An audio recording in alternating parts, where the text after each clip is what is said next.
नमस्कार दोस्तों, मैं हूं प्रदीप कौशिक और आप देख रहे हैं इंडिया न्यूज 16। महेंद्रगढ़ में बहुत समय पहले मुद्दा या नाम चला था, उद्घाटन शुभारंभ हुआ था, लेकिन अब एक नया नाम निकल के आया है कि आईआईटी महेंद्रगढ़ जिले में खुडाना और पाली की जो जमीन है जहां पे आईएमटी बननी थी, लेकिन अब बताया जा रहा है कि आईआईटी बनने का जो विचार है, सरकार ने प्रपोजल काफी जिलों में भेजा है और एसडीएम साहब ने रिपोर्ट बना के भेजी है।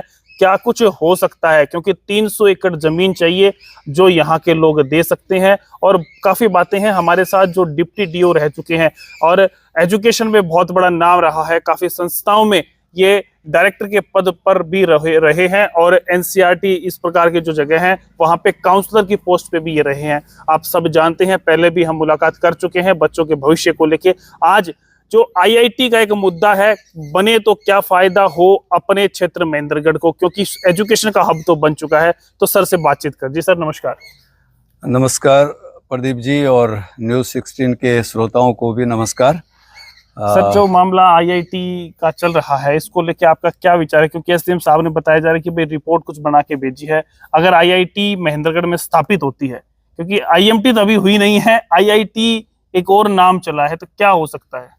देखिए, जिस दिन मैंने भी ये जिक्र सुना जी और आप लोगों के थ्रू मेरे पास बात आई, तो इससे बड़ी खुशी का काम मेरे लिए नहीं था, क्योंकि ये बहुत खुशी की बात है। जी जी। और ख़ासकर जब education institutions, higher education institutions, जहाँ पर स्कूलिंग तो बहुत अच्छी है, जहाँ पर होती है वहाँ के बच्चे एक्सेल करते हैं। बिल्कुल, देख देख करके बच्चे वहाँ तक पहुँचते हैं। मैं आपको छोटा सा एग्जाम्पल दूँ और जिससे आप समझ जाएंगे इसकी कितनी इम्पोर्टेंस है। जी बिल्कुल।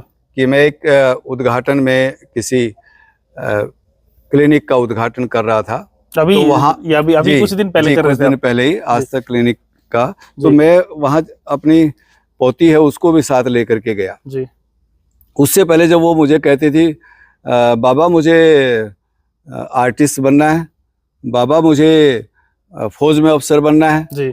और वो कहती बाबा फिर भी वो सब भी नहीं हुआ ना, तो फिर मैं ऐसा करती हूँ, एक वो जो होती है ना जिससे दुल्हनों को सजाते हैं, ब्यूटी पार्लर खोल लूंगी। अच्छा, भले इस प्रकार की बातें वो करती थी। 8 साल की छोटी बच्ची है। मैं उसको साथ लेकर के गया तो उसने कुछ ऑब्जर्व किया, फिर कहता बाबा अगर मैं तो डॉक्टर बनूंगी ना, तो मैं सबसे पहले ना ये इतनी गर्मी हो रही है, ये हो रहा है, ये सब करूंगी, ये सब करूंगी। तो क्या होता है कि उससे पहले उसने कभी मुझे नहीं कहा मैं डॉक्टर बनूंगी, लेकिन जब उस क्लिनिक में गए, वहां मशीनों को देखा और सब देखा, तो उसको अचानक से दिमाग में आया मुझे डॉक्टर भी बन सकती हूँ। बिल्कुल। तो ये बहुत जरूरी चीज है कि जब बच्चों को ये एक्सपोजर मिलता है तो वो उस प्रकार से आगे जाते हैं। तो ये बहुत बड़ी चीज है आईआईटी का मुद्दा, और सुन करके बहुत खुशी हुई। और सबसे बड़ी खुशी की बात यह है कि पाली और खुडाना की पंचायतों ने, गाँव ने ये कहा कि जमीन हम देंगे। सर, यहाँ के लोगों में एक मुद्दा और भी है, क्योंकि यहाँ सिर्फ नाम आता है, चीज नहीं आती है। जैसे आईएमटी, लंबे समय से नाम तो चल रहा है आईएमटी, क्या आईआईटी का नाम इसी प्रकार से चलता रहेगा या बन सकती है जिस प्रकार से एक मेडिकल कॉलेज की बात हुई थी, वो कहाँ आना कहीं था, बना कहीं? क्या यहाँ के नेता या यहाँ के लोग, सामाजिक लोग पैरवी कर पाएंगे? देखिए, ये बिल्कुल सही है कि वायबिलिटी तो देखती है गवर्नमेंट जी। वायबिलिटी के हिसाब से महेंद्रगढ़ का कोई सानी नहीं है। माहौल बहुत अच्छा है, पीसफुल एरिया है, और यहाँ पर बच्चे बहुत अच्छा अपने रिसर्च का काम और वो आईआईटी का जो जितना भी एक स्ट्रक्चर चाहिए वो सब यहाँ अच्छा बन सकता है। अब डिपेंड करता है कि बने कैसे जी। सर्वे तो हो गया, डेफिनेटली इसके अंदर जो डिसाइड करते हैं वो ऊपर पॉलिटिक्स बिल्कुल है एक मुद्दा। दूसरा मुद्दा है जो एक्सपर्ट्स हैं, और तीसरा मुद्दा है जो पब्लिक ओपिनियन या पब्लिक वायबिलिटी, पब्लिक किस प्रकार की वहाँ पर है। ये तीनों चीज़ें इसमें मायने रखती हैं। तो पॉलिटिकली तो ये बात बिल्कुल सत्य है कि हरियाणा गवर्नमेंट जहाँ चाहेगी, सेंट्रल गवर्नमेंट जहाँ चाहेगी, और जहाँ उनको ये सब चीज़ें हो सकता है महेंद्रगढ़ के अलावा भी कई जगह मिलती हूँ, तो ये उनको डिसाइड करना है। तो ये डेफिनेटली पॉलिटिक्स में, डेमोक्रेसी में एक हम कहते हैं प्रेशर ग्रुप, ये बहुत इंपॉर्टेंट चीज़ है। तो प्रेशर ग्रुप इसके अंदर काम करेगा। काम क्या करेगा कि यहाँ के जो रिप्रेजेंटेटिव हैं, एमएलए भी हैं, एमपीज भी हैं, मंत्री भी हैं, उनका बहुत बड़ा रोल रहेगा। तो मेन बात करें यहाँ के विधायक कंवर सिंह यादव जी, MP धर्मवीर जी, और साथ ही मंत्री भी यहाँ पे हैं, कैबिनेट मंत्री, उनका भी बड़ा रोल रहेगा। उनके पिताजी भी यहाँ मैं ये कहता हूँ कि साउथ हरियाणा के सारे मंत्री हैं, उन सब का भी रोल रहेगा। बिल्कुल, हरियाणा में भी मंत्री हैं और देश में भी मंत्री यहाँ बिल्कुल उन सब का रोल रहेगा। इसलिए पब्लिक को एज ए होल उन सबको जाकर के अप्रोच करनी चाहिए कि भाई यहाँ हम सब तरह से जमीन देने को तैयार हैं। और यहाँ पर क्योंकि पहले से एक एजुकेशन हब है, पहले से सेंट्रल यूनिवर्सिटी है, और आप देखते हैं एम्स भी इसी प्रकार से आया, बिल्कुल है ना, उसके अंदर भी। और अगर नांगल चौधरी में मेडिकल कॉलेज आया, वो भी एक पॉलिटिकल विल और विजनरी व्यक्तियों की वजह से आया, मजबूती की वजह से आया, मजबूती की वजह। ऐसे ही एम्स जो आया वो आप जानते हैं, विजनरी जो नेता थे उन लोगों ने जो काफी लंबे समय थे उन्होंने बनाया, माहौल तो हो गया।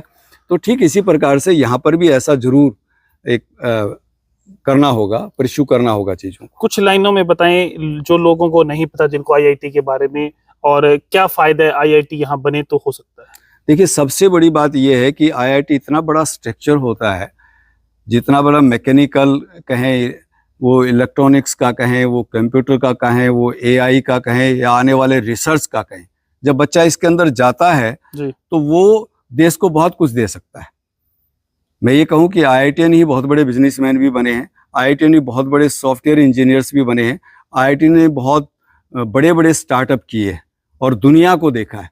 तो ये एक, और IIT से कई बार लोग सिविल सर्विस में भी चले जाते हैं, जहाँ वो टेक्निकली साउंड होते हैं तो वो अच्छी बातें करते हैं। तो ये बहुत बड़ा एक माहौल बनेगा। और सबसे बड़ी बात क्या है कि मैं ये कह रहा हूँ, महेंद्रगढ़ से आज भी 100-150 बच्चा IITs में जाता है, NITs में जाता है, उनको मौका मिलेगा। हब तो बन ही चुका है। बिल्कुल। तो ये डेफिनेटली उस इलाके के लिए, आप देख लो जहाँ पहले कॉलेजेस यूनिवर्सिटीज पहले आए, आप हिसार का देखो, आप रोहतक का देखो, राइट, आप चंडीगढ़ का देखो, तो वो अपने आप डेवलप हो गए। वो उसका रीजन ये है कि वहाँ चीजें पहले आई, लोगों ने पहले देखा, वहाँ के बच्चों ने पहले देखा, वो आगे बढ़ गए। तो इससे बहुत बड़ा फायदा क्षेत्र को हो सकता है। बिल्कुल, बहुत बड़ा फायदा। क्या ये एक गोल्डन चांस है सब लोगों को मिलकर के, जो भी हमारी गवर्नमेंट्स हैं, जो भी हमारे लोग हैं, उनसे निवेदन करना चाहिए, रिक्वेस्ट करना चाहिए कि सर ये तो बहुत अच्छी बात है, और डेफिनेटली जो लोग इसको लेकर के आएंगे, जो लोग इसको परस्यू करेंगे, उन लोगों को भी फायदा होगा। तो इससे महेंद्रगढ़ को लोग जानते नहीं हो, महेंद्रगढ़ को भी जानेंगे। बिल्कुल बिल्कुल, महेंद्रगढ़ को अब यूनिवर्सिटी के नाम से जानते हैं, जी, है ना, एजुकेशन हब के नाम से जानते हैं, जो प्राइवेट स्कूल्स ने जो किया, राइट। अब एम्स के बारे में जान लगे, ठीक है ना, मेडिकल कॉलेज के बारे में, BMS कॉलेज, और अब डेफिनेटली ये बात सही है आपकी कि IIT के लिए जाना जाए। बिल्कुल। तो ये बड़ा नाम, बच्चे तो यहाँ से IIT में जा रहे, लेकिन सिर्फ अब IIT महेंद्रगढ़ बनना बाकी है। और मैं जी सबको ये होप रखनी चाहिए कि ऐसा होगा एक दिन। पॉजिटिव रहें जी। बिल्कुल। बहुत बहुत धन्यवाद सर, आपने इतना सोचा। Thank you sir, thank you. तो दोस्तों, राजेंद्र जी जो एजुकेशन के मामले में बहुत बड़े पदों पे रहे हैं, आप क्या मानते हैं, जिस प्रकार से IMT का मामला आया, पत्थर भी लगा लेकिन कुछ नहीं हुआ, क्या अब नेता मजबूत पैरवी करेंगे? यहाँ से बड़े बड़े नेता यहाँ पे हैं, शिक्षा मंत्री यहाँ से रहे हैं, बहुत बड़े बड़े नाम है। क्या IIT महेंद्रगढ़ में स्थापित होगी? आपकी क्या राय है? कमेंट बॉक्स में कमेंट करके बताएं, और ये भी जरूर बताएं कि जो महेंद्रगढ़ पिछड़ा हुआ कहा जाता है, IIT आने से वो बहुत आगे जा सकता है। इस पे आपकी राय अवश्य दें, और लगातार इस प्रकार की अपडेट्स के लिए देखते रहें इंडिया न्यूज़ 16। नमस्कार, धन्यवाद।